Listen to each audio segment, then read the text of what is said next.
Hi viewers, welcome to our channel. ప్రస్తుతం మనతో పాటు సీనియర్ జర్నలిస్ట్ దాము బాలాస్ అన్న వారితో మాట్లాడు. నమస్కారం సార్. సార్, చంద్రబాబు గారికి సిఐడి వాళ్ళైతే షాక్ ఇవ్వడం జరిగింది సార్. ఇన్నర్ రింగ్ రోడ్ సంబంధించి ఒక ఛార్జ్ షీట్ని మన ఏసీబీ వాళ్ళకి అప్పగించారు. ఏసీబీ యాక్సెప్ట్ చేయలేదన్న ఒక వార్త వినిపిస్తుంది. మరి ఏం జరుగుతుంది, ఇప్పుడు ఎందుకు ఈ టైంలో ఛార్జ్ షీట్ వేయడం జరిగింది? మరి ఏమన్నా ఎలక్షన్స్ టైంలో అరెస్ట్ చేసే ఛాన్స్ ఏమన్నా ఉందా సార్?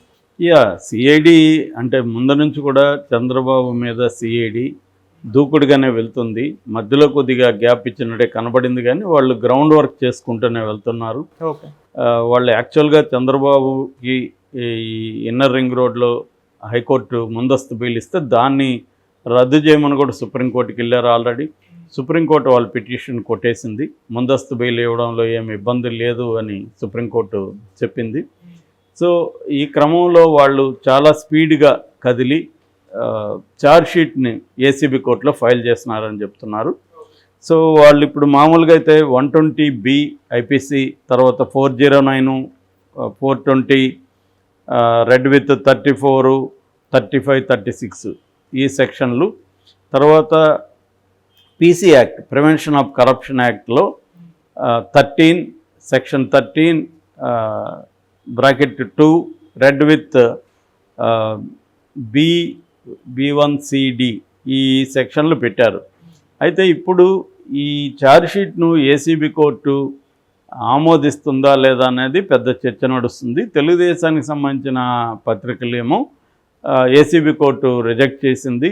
గవర్నర్ పర్మిషన్ తీసుకోవాలి, ఎందుకంటే పీసీ యాక్ట్లో సెక్షన్ 19 ప్రకారము ఛార్జ్షీట్ వేస్తున్నప్పుడు ప్రజాప్రతినిధుల మీద ఆ ఛార్జ్షీట్ వేయకముందే గవర్నర్ పర్మిషన్ తీసుకోవాలని చెప్పింది. గతంలో 150 కోట్ల ఈఎస్ఐ కుంభకోణంలో మన అచ్చెన్నాయుడు మీద కేసు పెట్టి ఛార్జ్షీట్ వేసినప్పుడు కూడా ఏసీబీ కోర్టు దాన్ని రిజెక్ట్ చేసింది. ఈయన ప్రజాప్రతినిధి కాబట్టి section 19 of prevention of corruption act కింద గవర్నర్ పర్మిషన్ తీసుకోవాలని ఏసీబీ కోర్టు చెప్పింది. ఇది కూడా సిమిలర్గా ఉంది కాబట్టి ఏసీబీ కోర్టు దీంట్లో తీసుకోదు అనేది వీళ్ళు వ్యాఖ్యానిస్తున్నారు. కానీ ఏసీబీ కోర్టులో వాళ్ళ పిటిషన్ అయితే, వీళ్ళు వేసిన ఛార్జ్షీట్ అయితే రిజెక్ట్ అయితే ఇప్పటివరకు కాలేదు. సిఐడి కూడా నిన్న ఒక ప్రకటన రిలీజ్ చేసింది. ఆ ప్రకటన ప్రకారం ఏంటంటే ఏసీబీ కోర్టు కొన్ని డాక్యుమెంట్స్ని మమ్మల్ని అడిగింది, మేమే టైం అడిగాము, అందుకని అది పెండింగ్లో ఉంది తప్ప వాళ్ళేమో రిజెక్ట్ చేయలేదు. మేము అవి పెట్టగానే అది యాక్సెప్ట్ చేస్తుంది. ఎందుకంటే సెక్షన్ 19 ప్రకారం ట్రయల్ ఎప్పుడైనా కూడా గవర్నర్ పర్మిషన్ తీసుకోవచ్చు. సో అంతేగాని ఛార్జ్షీట్ వేయడానికి కోసమే పర్మిషన్ అవసరం లేదు. ట్రయల్ జరుగుతున్నప్పుడు ఎప్పుడైనా కూడా గవర్నర్ పర్మిషన్ తీసుకోవచ్చు, మేము తీసుకుంటాము అలాగా అనేది సిఐడి వాళ్ళు చెప్తున్నారు. ఏదేమైనా సిఐడి చంద్రబాబుని మళ్ళీ అదుపులోకి తీసుకుంటుందా లేదా అనేది ఇప్పుడు చర్చ నడుస్తుంది. అదొక షాక్గానే చాలామంది వర్ణిస్తూ ఉన్నారు. ఎందుకంటే సుప్రీంకోర్టు చంద్రబాబు బెయిల్ని ఓకే చేసింది కాబట్టి ఇప్పుడు ట్రయల్ని స్పీడప్ చేసి ట్రయల్లోకి తీసుకెళ్లడం ద్వారా చంద్రబాబు దోషిగా కానీ ట్రయల్లో జరిగితే ఆటోమేటిక్గా ఆయన అరెస్ట్ చేసే అవకాశం ఉంటుంది అనేది వినిపిస్తుంది. కానీ నాకు తెలిసి అట్లాంటిది జరగకపోవచ్చు. ఎందుకంటే ఒకవేళ ట్రయల్ జరగడమే అంత ఈజీ కాదు. మనం వివేకానంద రెడ్డి చూస్తున్నాం కదా, 4 ఏళ్ళకి ఏమైంది అంతే. అది హత్య కేసే అలా ఉన్నప్పుడు ఇది ఎందుకు స్పీడ్గా జరగదు. ఒకవేళ అక్కడ జరిగినా వాళ్ళు మళ్ళీ హైకోర్టుకి వెళ్తారు, మళ్ళీ సుప్రీంకోర్టుకి వెళ్తారు, ఇది నడుస్తూ ఉంటాయి. ఇక్కడ ఏంటంటే ఇండియాలో ప్రాసెస్ ఈజ్ పనిష్మెంట్ అంటారు. అంటే మనకి శిక్ష, మనం ఒక నేరం చేసామని మనల్ని అరెస్ట్ చేసినప్పుడు మనం ఆ నేరం చేశామా లేదనేది ప్రూవ్ అవడానికి 7 ఏళ్ళుగా పట్టేస్తుంది. కానీ ఈ ప్రాసెస్ ఏదైతే ఉందో, ఈ ప్రూవ్ చేసుకునే ప్రాసెస్ ఏదైతే ఉందో, ఈ ప్రాసెస్సే పనిష్మెంటు. ఎందుకంటే మధ్యలో అరెస్ట్ చేస్తారు, బెయిల్ రావు. సో నువ్వు రిమాండ్ ప్రిజనర్గానే ఏళ్ల తరబడి లోపల ఉండిపోవాల్సి వస్తుంది. తర్వాత బెయిల్ వచ్చినా కూడా కోర్టుల చుట్టూ తిరగాల్సి వస్తుంది. మధ్యలో వాళ్ళు ఇంకొక కేసులు పెట్టచ్చు. ఈ హరాస్మెంటు పోలీసులు పిలిచినప్పుడు వెళ్ళాలి. ఇవన్నీ ప్రాసెస్ ఈజ్ పనిష్మెంట్ ఇండియాలో. ఎందుకంటే ప్రాసెస్ అనేది త్వరగా కంప్లీట్ కాదు, డ్రాగ్ ఆన్ అవుతూ ఉంటుంది ఇయర్స్ టుగెదర్.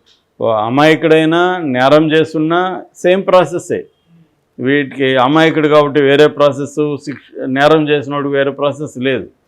కాబట్టి రెండోది ఏంటంటే స్పీడీ బెయిల్స్ అనేవి సిస్టమ్ లేదు ఇక్కడ. మొత్తంగా మన కోర్టులు న్యాయ వ్యవస్థలు అన్నీ కూడా ఒక మెథడ్లో ఆపరేట్ అవుతుంటాయి. అంటే పూర్ పీపుల్కి లాయర్లను పెట్టుకోలేని వాళ్ళకి కోర్టుల్లో కూడా ఏమీ న్యాయం జరగదు. ఎందుకంటే ఫర్ ఎగ్జాంపుల్ ఇక్కడ మొన్న మా ఫ్రెండ్ ఒక ఆయన బయట వచ్చినప్పుడు చెప్తున్నాడు, చల్లపల్లి జైల్లో చాలామంది ఖైదీలకి ఫ్రీగా వకీల్స్ని, ఫ్రీగా లాయర్స్ని పెట్టుకునే సౌకర్యం హైకోర్టు కల్పిస్తే ఎవరో వాళ్ళకి డబ్బులు ఇస్తుంది గవర్నమెంటు. కాబట్టి ఆ లాయర్లు చాలామంది ఫ్రీగా వాదించడానికి ముందుకు వచ్చి, ఫ్రీ అంటే ఫ్రీ కాదు, గవర్నమెంట్ వాళ్ళకి డబ్బులు ఇస్తుంది. కాబట్టి వీళ్ళు ఫ్రీగా వాదిస్తామని వాళ్ళకి అందరికి ఒప్పుకొని వకాలత్నామాలో సంతకాలు చేయించుకున్న తర్వాత అసలు వాళ్ళని పట్టించుకోవట్లేదు. సో మరి పట్టించుకోకపోతే వాళ్ళు ఏమన్నా తెలిసిన వాళ్ళ ద్వారా వేరే అడ్వకేట్ని పెట్టుకుంటా ఉంటే వీళ్ళు క్లియరెన్స్ ఇవ్వాలి, వీళ్ళు ఇవ్వట్లేదు. సో వీళ్ళు పేరుకేమో ఫ్రీగా వాదిస్తున్నారని బయట అనుకుంటారు, కానీ దీనివల్ల ఖైదీలు ఏంటంటే వాళ్ళు నేరం చేయకపోయినా కూడా జైళ్ళలోనే నెలల తరబడి సంవత్సరాల తరబడి ఉండిపోవాల్సి వస్తుంది ఈ లాయర్లు పట్టించుకోకపోవడం వల్ల. దీని మీద ఏ కోర్టు కానీ స్పందించట్లేదు. ఏమయ్యా మీరు ఒక డెడ్ లైన్ ఏం లేదా, మీ ఇష్టం వచ్చిన డ్రాగాన్ ఎందుకు చేస్తారని కోర్టులు వీళ్ళని అడగవు, గవర్నమెంట్స్ వీళ్ళని అడగవు.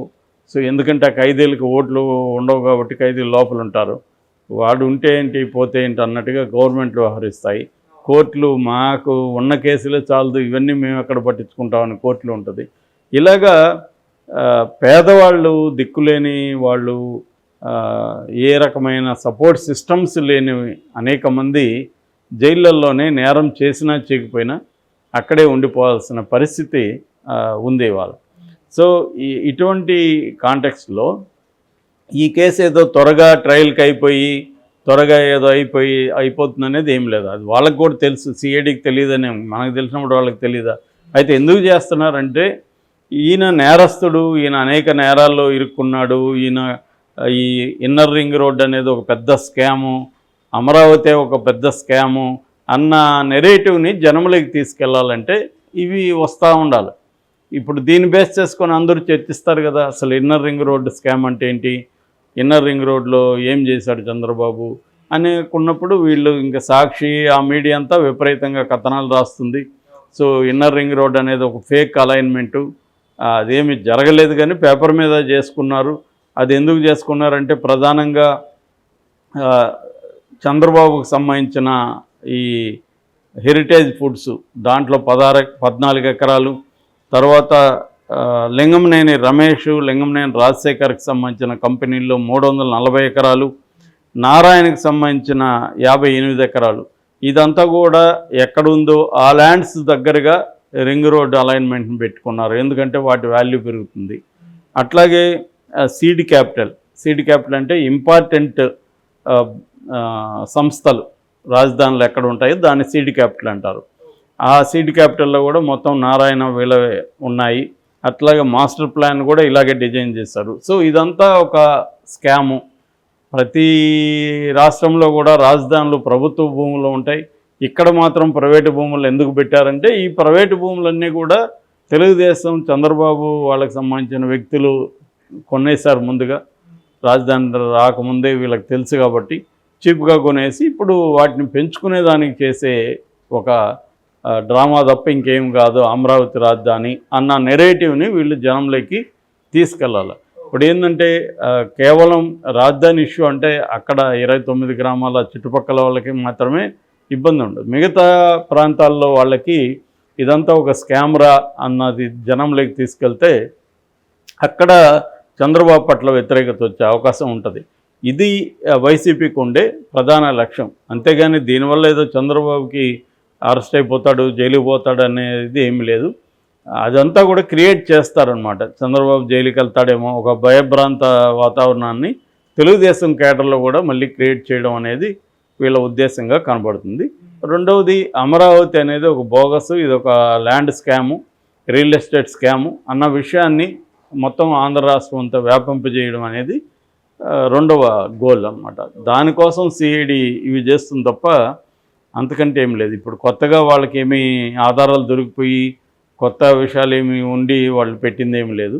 కాబట్టి ఇది యాక్సెప్ట్ చేసినా చేయకపోయినా చంద్రబాబుకి లీగల్గా అయితే ఏమి ఇబ్బందులు ఉండవు, బట్ పొలిటికల్గా మాత్రం ఆయనకి ఇబ్బందులు ఉండే అవకాశం ఉంది. Okay sir, thank you so much.